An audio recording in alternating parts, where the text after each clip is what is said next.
Good morning and welcome to Morning Joe. It is Friday, July 26th. Along with Joe, Willie, and me, we have the host of Saturday Night Politics on MSNBC, Donnie Deutsch. New York Times reporter Jeremy Peters is with us. Republican strategist and MSNBC political analyst Susan Del Percio, politics editor for the Daily Beast Sam Stein, and Pulitzer Prize-winning columnist and associate editor of the Washington Post and MSNBC political analyst Eugene Robinson is with us this morning. So take your pick, Joe, of the top stories this morning. I want to hear about Moscow Mitch. Can congressional Democrats get on the same page? Nancy Pelosi meets with AOC this morning. Good news there. This, as one of the House Speaker's top lieutenants, comes out in support of impeaching the president. Plus, Congress takes action on one front and definitely does not on another. The House passes a sweeping spending bill, while Senate Republicans block election security legislation just hours after Bob Mueller testified.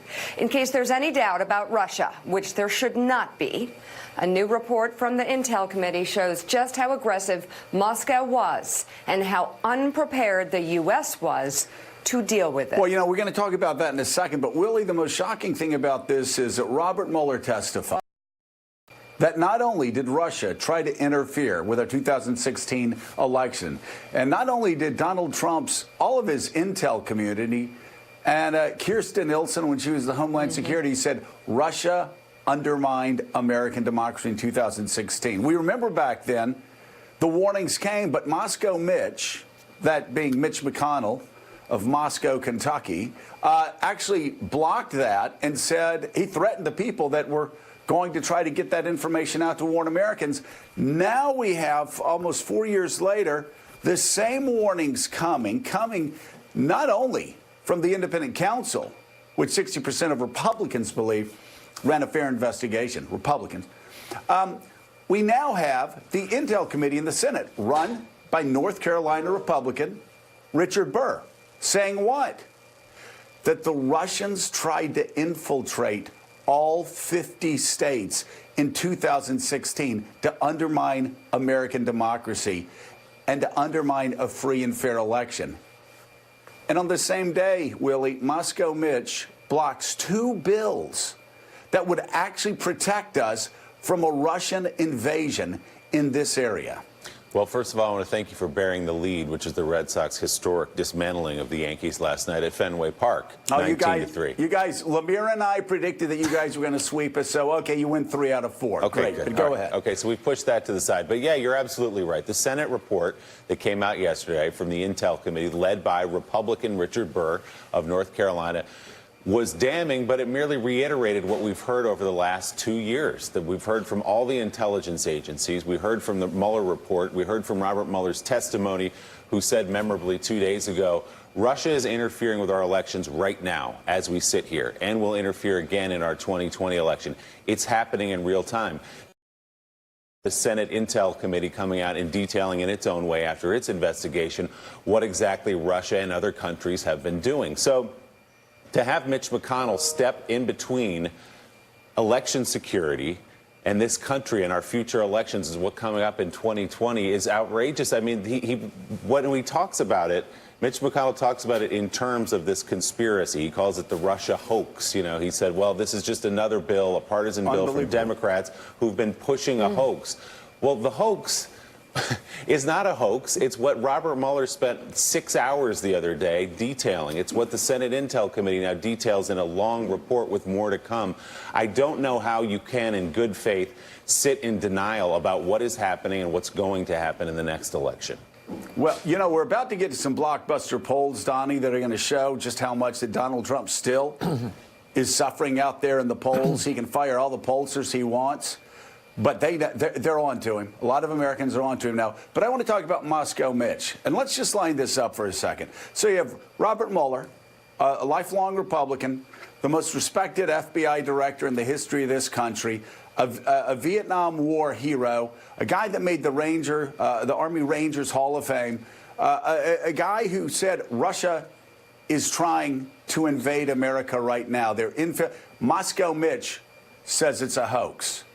You have his own Intelligence Committee in the Senate, led by Republican Richard Burr, saying that Russia tried to infiltrate all 50 states back in 2016 and are going to try it again.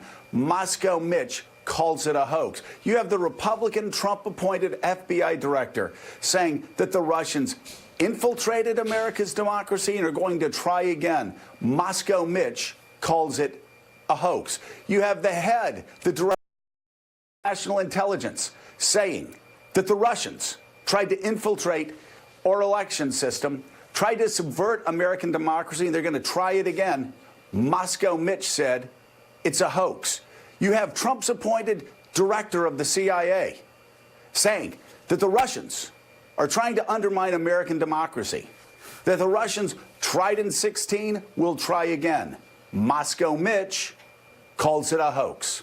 You have military intel people, the military intel community, knowing, because they were fighting the Russians in 2015, 2016, and are still fighting them every day to stop them from continuing to infiltrate American democracy. Donnie, Moscow Mitch says it's a hoax. Now, tell me, I understand that there's an oligarch that I've read is going to be setting up a big aluminum plant in Moscow Mitch's home state. I don't know if that's it, but how can Moscow Mitch so willingly turn a blind eye, not only this year, to what his Republican chairman of the Intel Committee is saying, to what Robert Mueller is saying, to what the FBI director is saying, to what the DNI is saying, to what the CIA is saying, to what the United States military intel community is saying? How can Moscow Mitch keep denying that Vladimir Putin continues to try to subvert American democracy?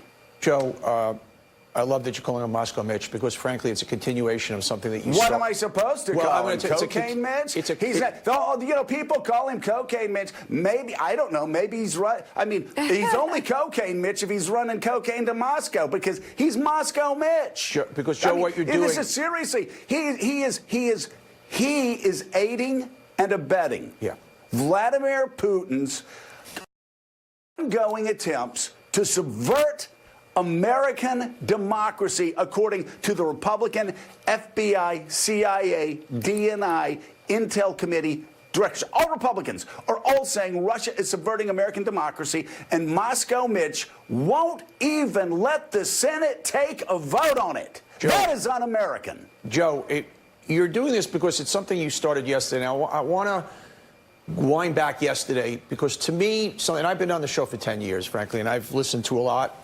I've listened to you a lot. We've brawled on the air a lot. And what you said in a couple of minutes yesterday, to me, is the most important thing that's ever been said on this show, on any show on this air, and that we are at war. It is time for the Democrats to wake up. We are playing against cheaters and liars or stealers. And with all due respect to Michelle Obama, when they go high, when they go low, we got to do whatever we have to do. We actually have a government led by Moscow Mitch and criminal Trump. Oh, by the way, we're going to call him unindicted criminal Trump now because in 2 instances, he has been an unindicted criminal. So I know in regular, when you're playing fair, you're supposed to call him President Trump. Just like we're going to call him Moscow Mitch, we're going to call him criminal Trump. And another message for the Democrats, it is time to move forward. There are 2 takeaways from Mueller that we're going to use as we go to war. Number 1, the president broke the law, and when he's out of office, he can go and will go to jail. And number 2, we are vulnerable with our election systems. That's our 2 things. We may not have won the battle of impeachment, but we're going to win the war of putting him in jail, whatever we have to do. And we're not going to necessarily play fair. And for all the intellectuals out there whose hair is going to go on fire, but we're becoming like them, we cannot lose the next election. We will go back 50 years. We have to start. And one other thing, Joe, let me just finish. The one tool we have to use that the Democrats never use is fear. Start to stop talking about Donald Trump today and yesterday and start to paint a picture of what the next 4 years would look like. Maybe even the next 8, 12 years, because he doesn't think he's going anywhere, of the possible path to a dystopian society. There is no more playing next. We cannot bring a knife fight.